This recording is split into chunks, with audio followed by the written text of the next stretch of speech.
Hello friends, कैसे हैं आप सब।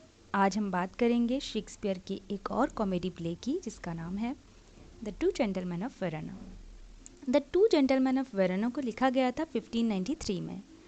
पहली बार परफॉर्म किया गया था 1594 में लगभग। फर्स्ट टाइम प्रिंट हुआ था फर्स्ट फोलियो में 1623 में। इसका कोई ऑब्वियस सोर्स हमें नहीं दिखाई देता और इसकी सेटिंग है वेरोना और मिलान। फ्रेंड्स, ये जो प्ले है इसमें बहुत ज़्यादा कैरेक्टर नहीं है, थोड़े बहुत ही कैरेक्टर हैं जिनके बारे में हम एक बार देख लेते हैं। पहला कैरेक्टर आता है वैलेंटाइन एंड प्रोटियस, जो कि टू जेंटलमैन हैं वेरोना के, आपस में फ्रेंड्स हैं। नेक्स्ट कैरेक्टर जो आता है वो सिल्विया का है। सिल्विया जो है वो बिलव्ड है वैलेंटाइन की और मिलान में रहती है। नेक्स्ट कैरेक्टर आता है जूलिया का।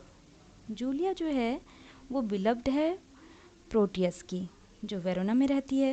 नेक्स्ट कैरेक्टर आता है लुसिटा का। लुसिटा जो है वो वेटिंग वुमेन है जूलिया की, यानी कि सहायिका है जूलिया की। नेक्स्ट कैरेक्टर जो आता है वो है हमारा थूरियो का। थूरियो जो है वो एक फुलिश राइवल है वैलेंटाइन का, यानी कि कॉम्पिटिटर है वैलेंटाइन का। नेक्स्ट कैरेक्टर जो आता है वो स्पीड है, जो कि एक क्लाउनिश सर्वेंट है वैलेंटाइन का।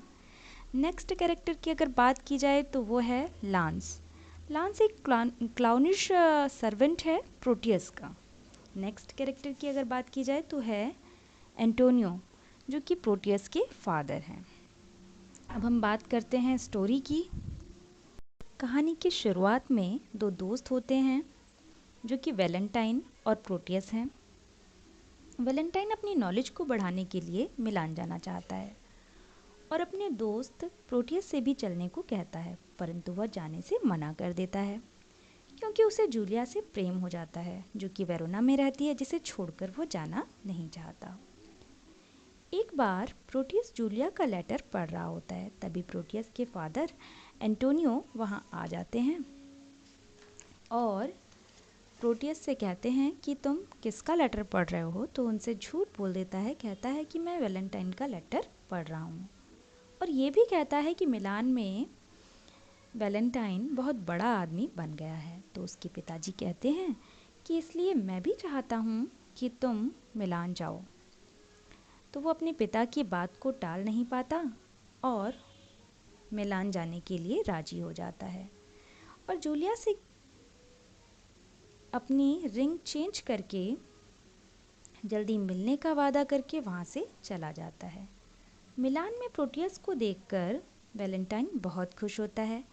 यहाँ वैलेंटाइन मिलान के ड्यूक के खास हो चुके हैं और उसकी बेटी सिल्विया को पसंद भी करता है, परंतु मिलान का ड्यूक सिल्विया का जो फादर है वो उसकी शादी थूरियो नाम के एक व्यक्ति से कराना चाहता है।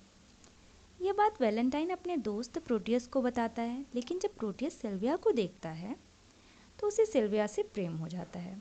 वैलेंटाइन प्रोटियस को बताता है कि सिल्विया के फादर ने उसको एक किले में बंद कर रखा है, इसलिए वह एक रस्सी से बनी सीढ़ी की मदद से वहाँ से भाग जाएंगे।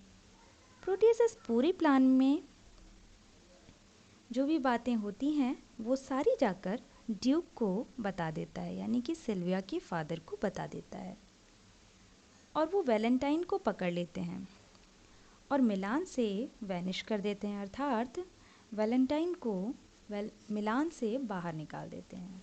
तब वैलेंटाइन जंगलों में चला जाता है। वहाँ वैलेंटाइन को क्रिमिनल का एक गैंग मिलता है, ग्रुप मिलता है। वे वैलेंटाइन को अपना लीडर बना लेते हैं। वहीं दूसरी तरफ वेरोना में जूलिया, जो प्रोटियस की प्रेमिका है, प्रोटियस के लिए भेष बदलकर मिलान पहुंचती है और अपना नाम सेबेस्टियन रख लेती है। और जब वहाँ पहुँचती है तो देखती है कि प्रोटियस सिल्विया के लिए गाना गा रहा है, तो वह सोचती है कि वह प्रोटियस का सर्वेंट बन जाए। और जब वह प्रोटियस का सर्वेंट बन जाती है तो देखती है कि प्रोटियस एक रिंग जूलिया के हाथों में देकर सिल्विया को देने के लिए भेज देता है। वहाँ जाकर जूलिया देखती है कि सिल्विया प्रोटियस से प्रेम नहीं करती। प्रोटियस सिल्विया से कहता है कि वैलेंटाइन मर चुका है, तो सिल्विया वहाँ से भाग जाती है। और सिल्विया भाग रही होती है, तभी जंगल में जो क्रिमिनल का एक ग्रुप होता है वो सिल्विया को पकड़ लेता है। वहाँ रास्ते में सिल्विया को प्रोटियस और जूलियस मिलते हैं।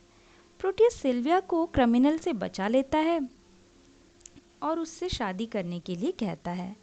तभी वैलेंटाइन वहाँ आता है और ये सारा वार्तालाप सुन रहा होता है।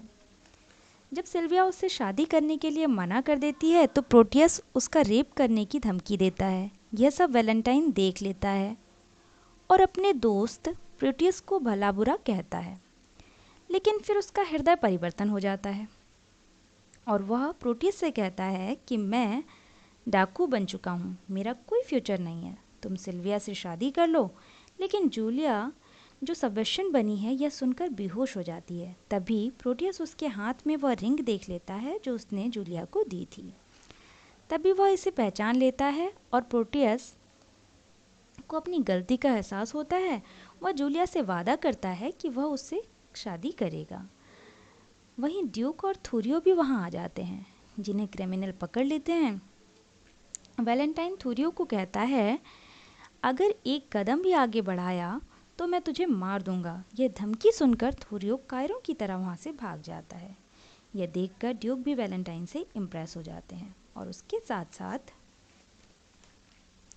बाकी क्रिमिनल्स को भी माफ़ कर देते हैं और वैलेंटाइन और सिल्विया की शादी को भी एक्सेप्ट कर लेते हैं। इस तरह प्ले की हैप्पी एंडिंग हो जाती है। Thank you.